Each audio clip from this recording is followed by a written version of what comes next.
Hello and welcome to a basic Planet Coaster tutorial. My name is Greg and I will be your host. Today I'm going to show you pathways and the basics and what you can do with them. I'm also going to go over a couple hotkeys that are related to pathways. First thing I'm going to show you is angle snap. Now angle snap, if you want something precise at a specific angle, you want to lock it at 90 degrees, you can do that. You want to lock it at 45 degrees, you can do that. Keep things simple. And if you want to keep everything very mechanical and laid out nicely, that's fine. And that's how you do that. If you want to make it a little bit more free form and have a little bit more option in what you're going to do, just simply turn off angle snap, drag it down to the bottom, check it off, check it on. You can also lock it by unchecking it, and it will turn off angle snap just by unchecking that. So that's angle snap. Next thing I'm going to show you is length. We can extend the length. So by default, every single time I increase that, it will increase the length of the number of pieces placed per click. Very useful little tool. You can undo a bunch of stuff by hitting Control Z. So we're going to undo most of what we've done here. Next thing I'm going to show you, we're going to shrink that down because that gets a little bit cumbersome quickly. We're also going to turn off angle snap. So if we want to connect two pathways together, by default it will snap in at a T, like that. So automatically lock itself. I'm just going to set daytime to 10 a.m. I didn't realize it was getting darker here. So it'll automatically lock in at a T. However, if I hold down Z, it'll let us come in at an angle and give us a lot more options with how we connect our pathways together. For example, I'm going to come in here. It's going to lock me in right there. But if I hold down Z, I can stretch it out to that. Next thing I'm going to show you. There are some advanced options and settings and pathways. We're going to get to that in a second. But first, I'm going to click this down. We're going to drop a piece. We have the grid. Now on the grid, you simply drop down one piece and that will start your grid. From there you can start a grid on there, just like on a building. Now we have our grid.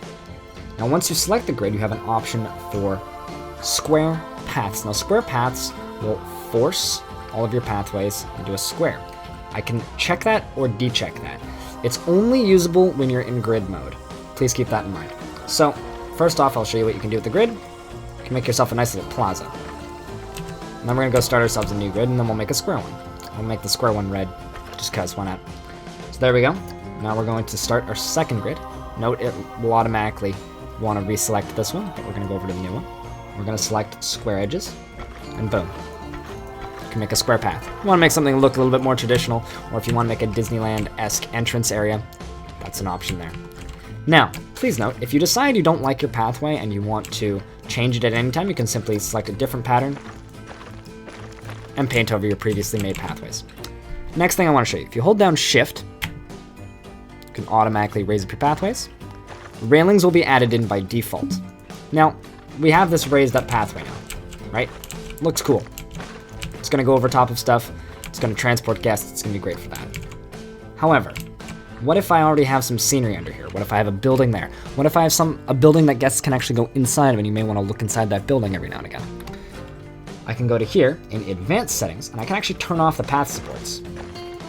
Obviously this is for aesthetics and you would never want to have a pathway with no supports on them. But it's always an option. Maybe you're making us like some interesting fantasy park with floating islands and things. Or you just don't want your supports going through your buildings. You can always do that. You can also turn off railing on elevated queues. So maybe I want no supports and no railing. Maybe you're trying to build a danger park. I don't know. You do you. Next thing I want to show you, in the advanced options, we have a few options here. So curved slopes.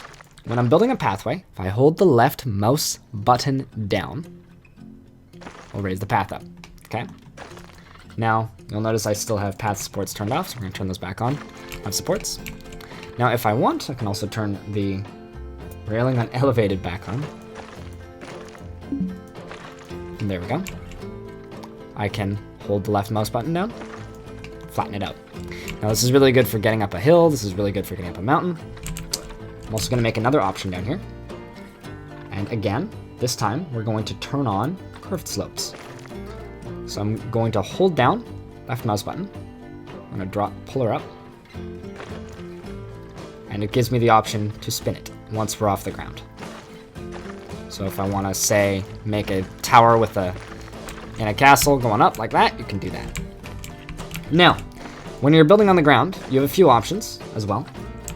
If you want to get into some more detail stuff, we can turn off curb on the ground. This will remove the little white curb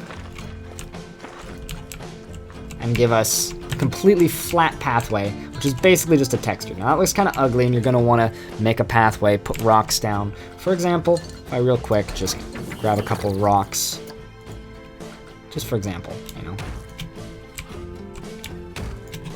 doing something like that around the edges could look lovely, you know, or even some shrubs. Throw in some like pre-built fences, download something from the workshop, you know the works. Now, another thing you can do, I'm just going to undo all of these pathways real quick so we have some space again. We're going to turn the railing on ground path on. And we're also going to turn the curb back on, because you can turn the curb on and off with the railing. Now we have a lovely little railing already there. I love using these. However, note, sometimes if you're going over weird terrain, it will mess up the pre-generated railing, so just keep an eye out for that. This has been my basic Planet Coaster tutorial on pathways. I hope you enjoyed it. A few other things, just remember, this advanced menu, very important. Path supports on and off. Curved slopes, curb on ground, railing on ground, railing on elevated, and railing on ground path. Railing on ground queue, you can also turn them off in queues. Please note. So if I decide I would like to turn off the railing in the ground queue, again, maybe I want to make my own railing or whatever, and then that will line up for a ride, and you can have lines going through interesting things, lines going through caves. Maybe you wouldn't actually need a railing on that because there's just rocks or something, nothing for the guests to hurt themselves. Simple setup like that. Trying to think if there's anything else I need to cover here. We're just going to go over everything real quick. Remember, natural paths as well. Natural paths, fun fact, can actually go above, can be raised up just like any other pathway. So if I hold down the mouse button, they actually turn into these lovely little rock pathways, which are kind of cool looking, which I'm a fan of.